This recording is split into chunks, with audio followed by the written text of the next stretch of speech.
Good afternoon everyone. मैं doctor Vaishali Tandon हूँ।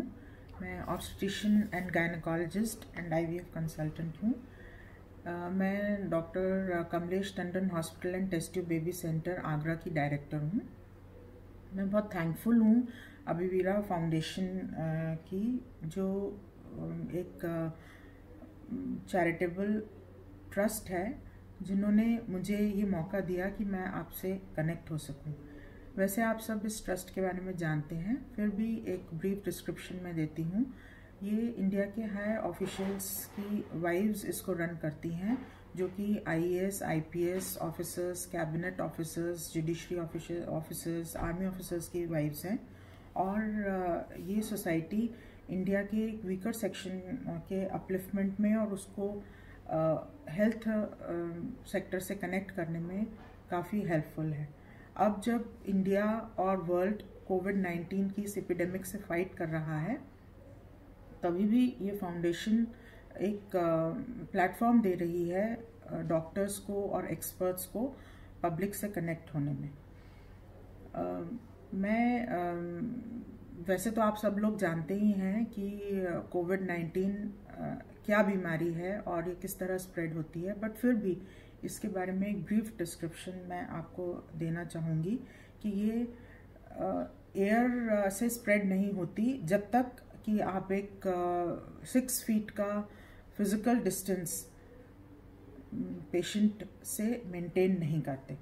Means यदि कोई पेशेंट है और वो आपसे 6 फुट की दूरी पर है, तो ये डिजीज़ एयर से स्प्रेड नहीं होगी। जब यदि इससे अफेक्टेड पर्सन कोई आपके 6 फुट के दायरे के अंदर आपके पास खांसता या छींकता नहीं है, तब तक ये डिजीज़ स्प्रेड नहीं हो सकती। इसलिए ये कहा जा रहा है कि 6 फुट का डिस्टेंस आप सभी से मेंटेन करें, ताकि एसिम्प्टोमेटिक कैरियर्स भी जो हैं वो उनके बारे में तो कोई भी नहीं जान सकता, तो इतना फिजिकल डिस्टेंस हमको मेंटेन करना चाहिए। इसका स्प्रेड का तरीका सरफेस स्प्रेड है। मीन्स यदि इन्फेक्टेड सरफेस को टच करने के बाद में आप यदि अपने आँख, मुंह, नाक को हाथ लगाते हैं या अपने मुंह के अंदर ले जाते हैं, मतलब बिना हाथ धोए खाना या पीना लेते हैं, तो ये डिजीज़ स्प्रेड हो सकती है। अभी एक रिसेंट फैक्ट भी सामने आ रहा है कि ये डिजीज़ आँखों से बहुत जल्दी स्प्रेड होती है। मीन्स अभी तक तो फेस को कवर, मास्क लगाने की, नोज़ और माउथ को कवर करने की बात थी, लेकिन अब ऐसा भी स्टडीज़ बता रही हैं कि आइज़ से भी स्प्रेड होती है। तो हो सकता है कि अब हमको आइज़ के कवर को भी मेंटेन करना पड़े।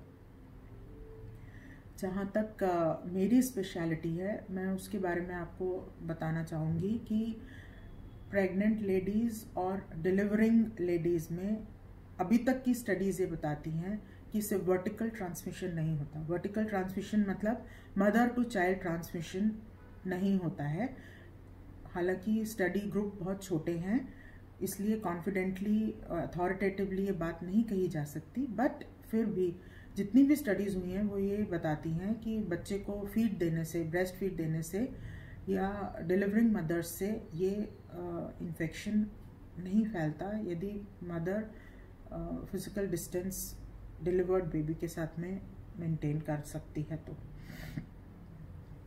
दूसरा ये ओपिनियन है कि जो इलेक्टिव गायनिक ऑपरेशंस हैं, जैसे कि फाइब्रॉइड सर्जरी या यूट्रस रिमूवल की सर्जरी, जो ज़रूरी नहीं है, उनको इस कोविड-19 के एपिडेमिक के समय आप अवॉइड करें। जब तक इसका कोई प्रॉपर ट्रीटमेंट नहीं आ जाता या वैक्सीन नहीं आ जाती, तब तक हो सके तो इलेक्टिव सर्जरीज़ को अवॉइड करें, हॉस्पिटल्स में जाना अवॉइड करें।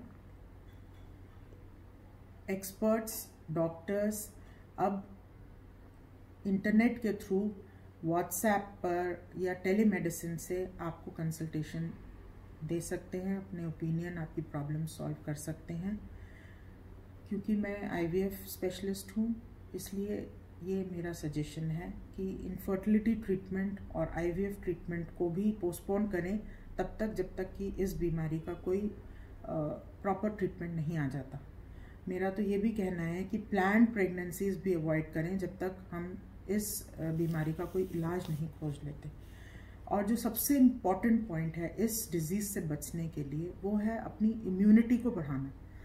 ये इम्यूनिटी हम अपनी ओल्ड इंडियन प्रैक्टिसेस को अपने लाइफस्टाइल में लाकर बढ़ा सकते हैं। जैसे कि इतना बताया ही जा रहा है, हमारे रामदेव जी महाराज भी इस बात को बहुत बताते हैं कि किस तरह हम अपनी इम्यून स्टेटस को कुछ तरीके के काढ़े और हल्दी और दालचीनी का उपयोग अपने फूड में करके इम्यून स्टेटस को बढ़ा सकते हैं।